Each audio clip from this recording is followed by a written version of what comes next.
The Selfish Path to Romance. Download Chapter 1 for free at drkenner.com. We all say, oh, I can't believe I forgot the keys again, or I left my wallet at home. I can't believe it's just me. I always do that. What happens if you say that to yourself over and over again?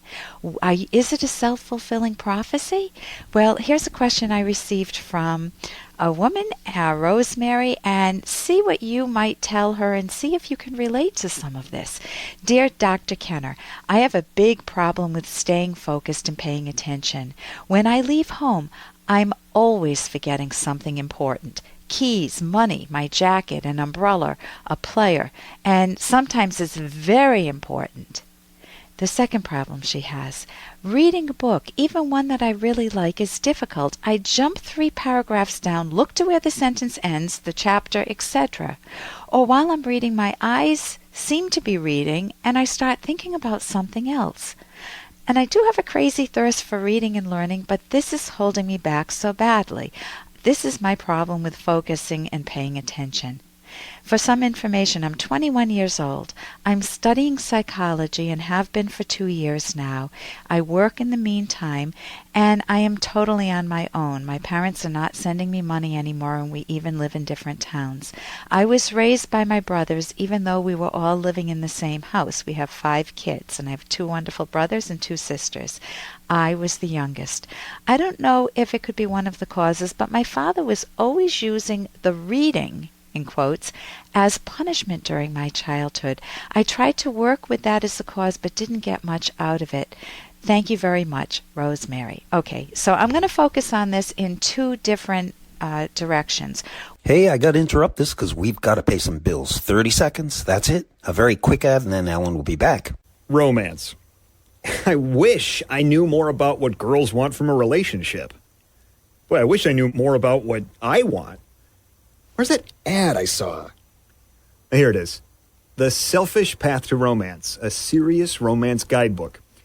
Download Chapter 1 for free at selfishromance.com and buy it at amazon.com. The Selfish Path to Romance. That is interesting. So I'm going to focus on this in 2 different directions. One is going to be the trauma. Could using reading as punishment have had an impact on your ability to focus? And the other is, don't beat up on yourself. What we sometimes do is we say, I'm always forgetting something, and we forget the times that we remembered something. You don't forget your keys every single day. You don't forget your money every single day. You don't forget your jacket or an umbrella when it's raining every single time it rains or every single time you need your jacket. So you need to start collecting the times when you do remember things and underscore those so that you can break away from that role that you've cast yourself in, that you're always a forgetful person.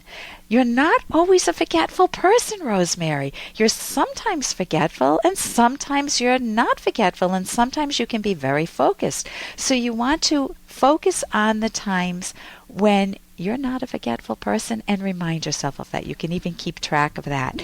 And the next thing is we all need methods of how to toggle our mind to remember things. We can't just expect it to happen. We need to build a trusted method of how to remember our keys, for example. So my daughter gave me a darling little pottery jar, and I keep that near the door. In the past, I used to lose my keys so often. Were they in my car? Were they in my purse? Did I leave them in a coat jacket? Did I bring them down to my office? Now I have a trusted method. When I walk into my house, I put the keys right in the kitchen in that little jar that my daughter gave me, and I've built that into a habit. And I can't remember well, maybe I can. I do remember recently I did lose my keys once, but who cares? Because most of the time I remember my keys because I have that method. And so you don't want to beat up on yourself. My husband once forgot his passport when we were traveling. Important? Very important. He remained cool. He didn't build it into his character. I'm so stupid. I can't believe I did this. We just turned around, went home, got the passport, and actually made it back to make the plane on time. So it was a very nice way to handle it, rather than him complaining all the way back and beating up on himself. So you want to be able to say to yourself, I am capable of remembering. You can use external aids such as Post-its, keeping keys in a consistent place, and breaking that title that I'm a forgetful person. Now let's move to the trauma. You say that when you start to read, you drift. So that idea of having difficulty staying focused and paying attention may be related to some trauma. It sounds like you had a fairly big family. You have 5 kids in your family and you were the baby. Maybe you were an afterthought. I don't know. Maybe your parents wanted you. I don't know. But you were raised by your brothers, which raises a lot of questions for me, even though you guys were all living in the same house. So you said your brothers were very supportive, but your father was punishing you, and he'd punish you by reading. I don't know what that means, whether that means that he would force you to read or not let you read. But man, if my father used punishment for reading, and I really loved reading and he took away my reading, then when I did read, I might start to think, oh my God, I hope I don't get punished now. You would have a natural distractor built in. So you can continue exploring that. You can look up cognitive therapy, academyofct.org, because I love the idea that you're exploring what could cause this. Look for other causes too. And then you need to separate out of your mental folder. One part is going to be good reading and the other part will be trauma from dad, and they should never meet. Enjoy your reading. I'm Dr. Ellen Kenner. And here's a little more from Dr. Kenner. Now, what constitutes an affair? Let's talk for a moment about affairs. You tell your wife you're at the office late. That's not the case. You're actually wining and dining your secretary and then going to her apartment for a nightcap. Or it could be your husband thinks you're away with a girlfriend. You tell him, I'm just going out of town for a bit with my girlfriend. But that's not the case. You're sipping champagne in a charming inn with a guy you met in a chat room. Now, affairs can be so tempting. Why are they so tempting to so many people? And yet, we all know they leave a wake of pain that can last for months, years, or even a lifetime. And they can hurt so many people in the process. For example, your kids.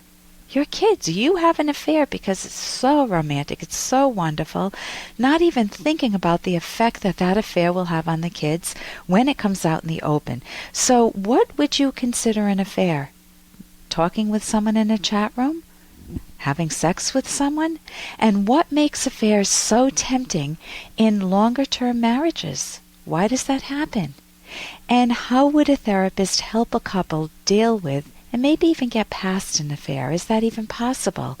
There is a 3-stage model for helping a couple cope and get past the affair. And later in the show, I will be talking with an expert on this topic. She's Dr. Tiffany Kistler, an expert on couple and family therapy and the co-founder of the Psychological Center for Sexual Health in Rhode Island. So stay tuned for that. For more Dr. Kenner podcast, go to drkenner.com and please listen to this ad. Here's an excerpt from The Selfish Path to Romance by Drs. Kenner and Locke. Sex expert Michelle Weiner Davis has noticed that men who feel rejected sexually often express their hurt as anger. This tends to drive their partners away, which intensifies their anger. To prevent this downward spiral, men need to be good at introspection, looking inward, and women need to see beneath the anger to understand the rejection.